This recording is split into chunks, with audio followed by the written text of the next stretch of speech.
당뇨환자분들이 가장 피해야 될 음식들은 뭐 나는 별로 안 먹어 이렇게 생각하실 수 있는데 다양한 음식들에 굉장히 포진을 많이 하고 있습니다. 그러니까 별거 아니라고 생각을 하시는데 철저하게 끊으시는 게 맞겠습니다. 약을 먹는다는 거는 전제 조건이 평생 먹는다는 거거든요. 이거는 졸업을 염두에 둔 게 아니에요. 당뇨를 근본적으로 치료하는 그런 약물이 아니라 혈당을 낮추는 데 도움이 되는 그런 약제, 그런 기전을 가진 약제, 약물이라고 보실 수 있겠습니다. 그래서 약만 먹는 거 가지고는 절대 졸업을 하기가 어렵죠. 당뇨환자분들이 가장 피해야 될 음식들은 제가 편의점 점주님들한테 좀 죄송한데 편의점에 있는 음식들이 많아요. 정제 탄수화물, 그다음에 가공식품들 편의점에 가면 사실 먹을 수 있는 음식들이 그렇게 많지 않다고 보시는 게 맞을 것 같아요. 그래서 오늘 이런 이야기들을 좀 많이 하려고 합니다. 당뇨환자분들이 탄수화물이 안 좋다 이렇게 이야기하는 이유가 실제 탄수화물 먹으면 혈당이 올라가니까 그런 얘기를 하는 거거든요. 근데 모든 탄수화물이 안 좋냐? 아닙니다. 너무 억울해요. 저도 억울합니다. 탄수화물 너무 억울할 것 같아요. 그 복합탄수화물이라고 하죠. 이런 복합탄수화물, 우리가 좋아하는 통곡류, 반면에 정제탄수화물, 뭐 밀가루, 설탕 이런 걸로 만들어진 정제탄수화물은 혈당을 급격하게 올리거든요. 우리가 당뇨환자분들이 탄수화물 조심해야 돼 라고 했을 때 모든 탄수화물을 조심하려고 하는 게 아니라 이 정제탄수화물을 철저하게 안 먹으려고 하는 게 굉장히 중요하다고 봅니다. 특히 이제 쌀에 대한 오해를 많이 하시잖아요. 쌀 무조건 탄수화물 끊어야 된다. 그래서 제 환자분 중에도 그런 분들 있어요. 나는 8개월 동안 쌀 한 톨 안 먹었다. 탄수화물이 혈당을 높인다고 하니까 탄수화물 정말 철저하게 끊으신 거예요. 그래서 그분이 저탄고지를 하신 거거든요. 육류를 먹고 이렇게 하셨는데 나중에는 이런 것들을 제대로 챙겨 먹기가 너무 어려워서 나중에 소시지를 먹고 있더래요.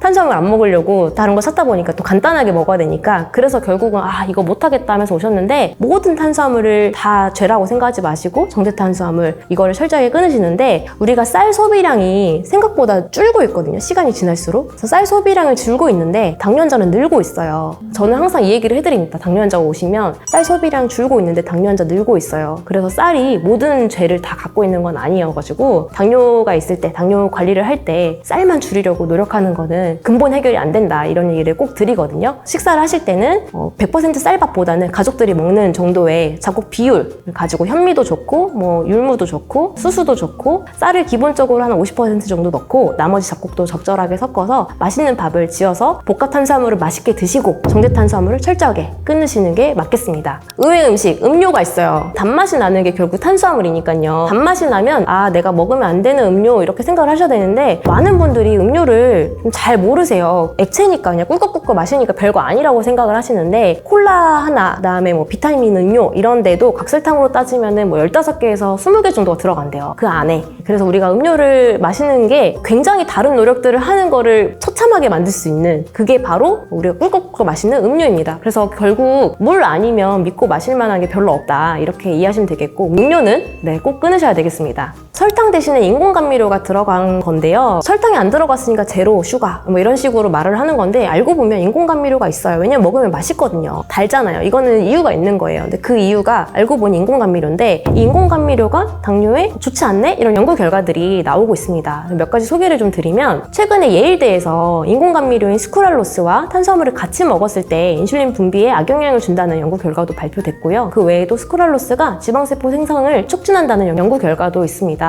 대부분 제로 음료에는 이런 스쿠랄로스가 좀 많이 들어있거든요. 그래서 이런 스쿠랄로스가 건강과 당뇨에 안 좋다 이렇게 이해하시면 되겠는데 재밌는 일이 있었어요. 이 제로콜라 관련해서 2021년 12월 14일에 제로콜라와 당뇨가 상관이 없냐라는 질문에 식약처와 대한당뇨병 학회에서 예전에는 상관이 없다 먹어도 된다 이렇게 해가지고 당뇨 환자분들이 코카콜라 먹긴 좀 그러니까 제로콜라는 괜찮대 이러면서 먹었었거든요. 근데 이게 답변이 바뀐 거예요. 2021년 12월에. 왜냐하면 일부 연구에서 제로콜라의 인공감미료와 당뇨병 발생과의 관련성이 보고되고 있고 이런 것들을 등한시할 수 없기 때문에 답변이 예전에는 상관이 없다라고 했는데 지금은 아닙니다 라고 수정이 됐거든요. 그래서 인공감미료도 그렇게 권하지 못한다. 제로 음료라고 해서 맘 놓고 먹을 수는 없다.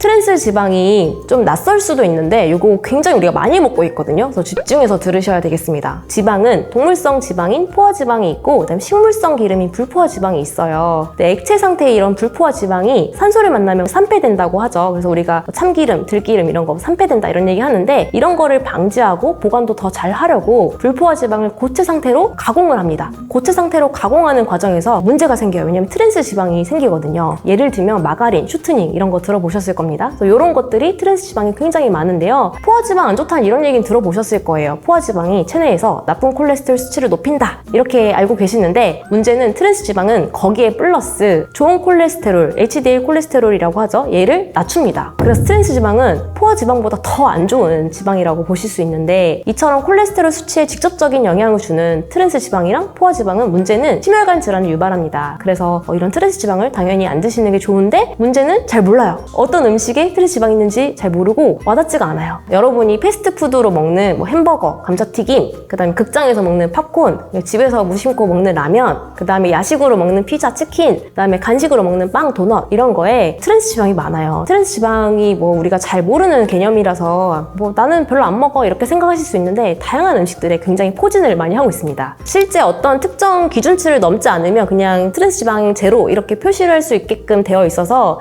실제 우리가 완벽하게 아예 없는 그런 제품만 트랜스 지방은 없다, 트랜스 지방 제로 이렇게 표시되는 건 아니라고 하더라고요. 그래서 영양성분표를 보더라도 거기에 트랜스 지방이 제로라 하더라도 완벽하게 제로는 아닐 수 있다. 그리고 그런 제품이 의외로 또 포화지방을 또 많이 가지고 있거든요. 그래서 예전에 한참 트랜스 지방에 대해서 알려진 적이 있어요. 그때 유행처럼 과자 봉지에 트랜스 지방 없다 뭐 이런 게 막 표시가 됐었는데, 그런 제품일수록 오히려 그렇게 만들기 위해서 포화지방은 오히려 늘어난다고 합니다. 근데 이제 좋은 거는 그런 음식은 다행히 영양성분표라도 있죠. 그거 보고 그래도 트랜스 지방이 0이라고 된 게 아닌 것보단 낫겠죠. 포화지방도 볼 수 있잖아요. 영양성분표를 볼 수 있는 그런 음식이면 차라리 나은데, 그런 걸 볼 수 없는 음식들이 생각보다 많다는 거죠. 문제는 아까 얘기했던 그런 음식들, 맛있는 음식들, 그리고 집에서 내가 나도 모르게 마가린이나 아니면 쇼트닝 이런 거 가지고 조리를 한다면 집에서도 트랜스 지방을 양상해서 먹고 있는 셈입니다.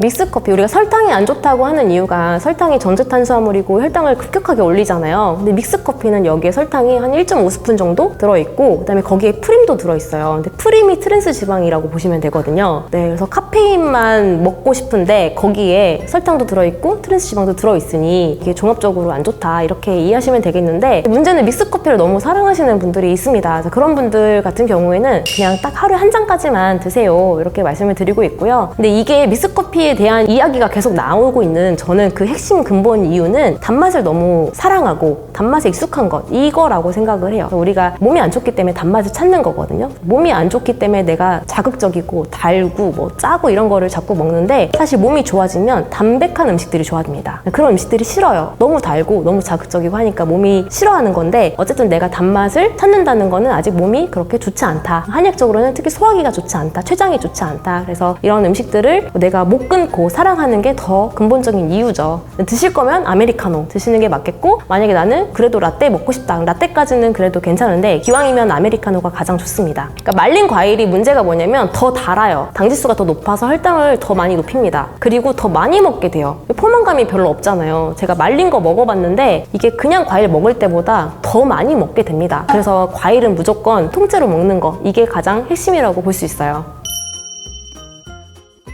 간이 혈당을 조절해주는 장기예요. 췌장이 인슐린을 분비해주니까 췌장도 중요한 건 맞는데, 일단 혈당을 직접적으로 조절해주는 장기가 간이기 때문에 간 기능이 굉장히 중요하거든요. 그래서 간 기능이 안 좋은 분들은 실제 혈당이 안 잡히고 합병증도 잘 옵니다. 그런데 문제는 술이 이런 간의 최악이라는 거예요. 술을 우리가 한 잔이라도 먹으면 간이 해야 될 일이 예를 들면 500가지인데 다 제쳐놓고 499개를 다 제쳐놓고 술 해독하는 거에만 집중을 한대요. 그만큼 알코올이 우리 몸에 치명적이기 때문에 이거를 한 방울이라도 몸으로 그냥 허투루 보낼 수가 없는 거죠. 간은. 술을 마시면 이 간에 무리가 되고 간 기능이 떨어질 수밖에 없습니다. 그래서 당뇨자분들은 술을 안 드시는 게 좋겠고, 우리가 생각했던 것보다 열량이 높아요.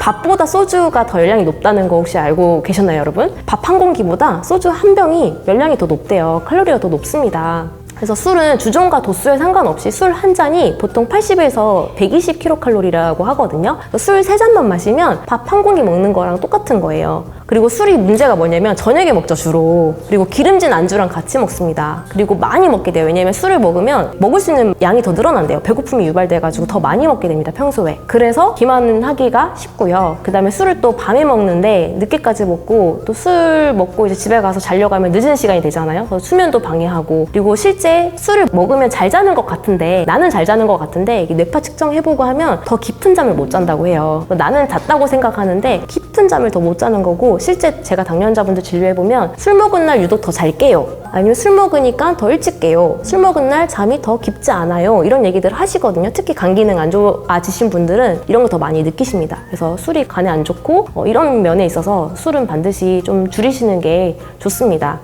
한 잔도 안 마시면 제일 좋은데 오히려 저한테 뭐라 하셔요, 당뇨환자분들이. 아, 나 친구도 만나야 되고 나 그러면 이제 인간관계 끊기는데, 아니면 이제 영업직이라서 직업 때문에 마셔야 되는 분도 있고, 아, 나 일주일에 술 한 번 먹는 건 낙이다, 이거는 어떻게 할 수가 없다, 이렇게 하시는 분도 있거든요. 그래서 안 마시는 게 제일 좋은데, 만약에 마셔야 된다, 마시고 싶다라고 하면 WHO에서 권장하는 양이 있어요. 여자분들은 전용잔 기준으로 한두 잔 정도이고요, 남자분들은 두세 잔 정도입니다. 많은 양은 아니지만 요 정도로 절주를 하시는 게 당뇨 건강에 있어서 좋다고 볼 수 있어요. 우리가 코로나 이후에 외식이 정말 많이 늘었는데요. 외식이라고 하는 게 집에서 먹는 거 이외의 것들을 다 포함한다고 보시면 됩니다. 밖에 나가서 사서 먹는 것뿐만 아니라 배달 음식도 사실 외식이거든요. 바깥 외잖아요. 그 밖에서 먹는 음식, 내가 어쨌든 이 배달이 돼서 와서 나는 집에서 먹지만 이 배달 음식도 엄밀히 말하면 외식인데요. 문제는 이런 외식이 집밥보다는 더 안전하진 않아요. 근데 어쩔 수 없이 외식을 해야 한다라고 하면 저는 기본적으로 이런 것들은 좀 지키셨으면 좋겠어요. 일단은 외식을 너무 많이 하면 또 뭐 비만이든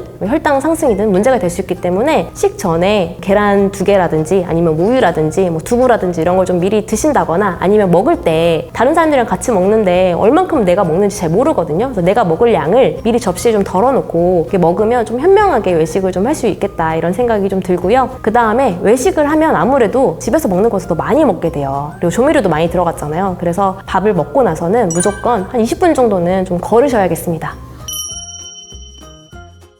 마지막으로 이 점을 꼭 강조하고 싶습니다. 당뇨는 인슐린 저항성 때문이라고 하죠. 인슐린 저항성 때문에 당뇨가 생겼는데 인슐린 저항성 수치를 잘 몰라요. 내가 인슐린 저항성 때문에 당뇨가 생겼다, 이게 말만 들었지 혈당 재고 당화혈수 재는 것만 익숙하시고 내 인슐린 저항성 수치가 얼마지? 이런 거는 검사할 수 있다는 사실조차도 사실 모릅니다. 인슐린 저항성 검사가 가능하거든요. 간단한 혈액 검사를 통해서 내 인슐린 저항성 수치를 알 수가 있어요. 그래서 인슐린 저항성 수치를 주기적으로 적어도 3개월이나 6개월에 한 번씩 검사를 하면서 인슐린 저항성 수치가 어떤지, 그걸 통해서 내 당뇨가 관리가 잘 되고 있는지, 인슐린 잘 쓰이고 있는지 이거를 확인을 하시는 게 좋겠고, 인슐린 저항성을 개선을 하려면 아까 말씀드렸던 것처럼 음식만 가지고는 안 됩니다. 운동만 가지고도 안 돼요. 음식, 운동만 가지고는 인슐린 저항성이 개선되지 않아요. 우리가 수면, 스트레스 반드시 같이 해야 되고, 이런 부분들이 종합적으로 갖춰졌을 때 인슐린 저항성이 개선이 되고요. 그래서 인슐린 저항성 수치를 주기적으로 측정하고 인슐린 저항성을 개선하기 위해서 생활관리를 잘 하시고, 만약에 도움이 필요하다면 전문가인 한의사와 상담을 통해서 한의학적 치료를 받으시고 인슐린 저항성의 정확한 근본 원인을 찾아서 해결하시는 게 좋겠습니다.